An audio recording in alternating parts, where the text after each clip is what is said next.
How the Grinch Stole Christmas by Dr. Seuss. For Teddy Owens. Every who down in Whoville liked Christmas a lot. But the Grinch, who lived just north of Whoville, did not. The Grinch hated Christmas, the whole Christmas season. Now please don't ask why, no one quite knows the reason. It could be his head wasn't screwed on just right. It could be perhaps that his shoes were too tight. But I think that the most likely reason of all may have been that his heart was 2 sizes too small. But whatever the reason, his heart or his shoes, he stood there on Christmas Eve, hating the Whos, staring down from his cave with a sour, grinchy frown at the warm lighted windows below in their town, for he knew every Who down in Whoville beneath was busy hanging a mistletoe wreath. And they're hanging their stockings, he snarled with a sneer. Tomorrow is Christmas, it's practically here. Then he growled with his grinchy fingers nervously drumming, I must find some way to stop Christmas from coming. For tomorrow he knew all the Who girls and boys would wake bright and early and they'd rush for their toys. And then, oh the noise, noise, noise, noise. That's the one thing he hated, the noise, noise, noise, noise. And then the Whos, young and old, would sit down to a feast, and they'd feast, and they'd feast, and they'd feast, feast, feast, feast. They would feast on Who pudding and rare Who roast beast, which was something the Grinch could not stand in the least. And then they'd do something he liked least of all. Every Who down in Whoville, the tall and the small, would stand close together with Christmas bells ringing. They'd stand hand in hand, and the Whos would start singing. And they'd sing, and they'd sing, and they'd sing, sing, sing, sing. And the more the Grinch thought of this Who Christmas sing, the more the Grinch thought, I must stop this whole thing. Why, for 53 years I've put up with it now. I must stop this Christmas from coming. But how? Then he got an idea, an awful idea. The Grinch got a wonderful, awful idea. I know just what to do, the Grinch laughed in his throat, and he made a quick Santa Claus hat and a coat. And he chuckled and clucked, what a great Grinchy trick. With this coat and this hat, I look just like Saint Nick. All I need is a reindeer. The Grinch looked around, but since reindeer are scarce, there were none to be found. Did that stop the old Grinch? No, the Grinch simply said. If I can't find a reindeer, I'll make one instead.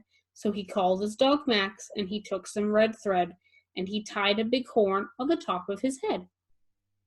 Then he loaded some bags and some old empty sacks on a ramshackle sleigh and hitched up old Max.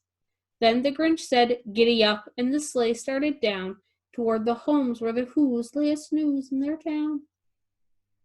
All their windows were dark, quiet snow filled the air. All the Whos were dreaming sweet dreams without care. When he came to the first little house on the square, this is stop number 1, the old Grinchy Claus hissed, and he climbed to the roof, empty bags in his fist. And then he slid down the chimney, a rather tight pinch, but if Santa could do it, then so could the Grinch. He got stuck only once for a moment or two, then he stuck his head out of the fireplace flue, where the little Who stockings all hung in a row. These stockings, he grinned, are the first thing to go. Then he slithered and slunk with a smile most unpleasant around the whole room, and he took every present. Pop guns and bicycles, roller skates, drums, checkerboards, tricycles, popcorn and plums, and he stuffed them in bags, and the Grinch very nimbly stuffed all of the bags one by one up the chimney. Then he slunk to the icebox, he took the Who's feast, he took the Who pudding, and he took the roast beast. He cleaned out the icebox as quick as a flash. Why, that Grinch even took their last can of Who hash. Then he stuffed all the food up the chimney with glee. And now, grinned the Grinch, I will stuff up the tree. And the Grinch grabbed the tree, he started to shove, when he heard a small sound, like the coo of a dove. He turned around fast where he saw a small Who, little Cindy Lou who was no more than 2. The Grinch had been caught by this tiny Who daughter, who had got out of bed for a cup of cold water. She stared at the Grinch and said, "Santa Claus, why are you taking our Christmas tree? Why?" But you know that old Grinch was so smart and so slick. He thought up a lie, and he thought it up quick.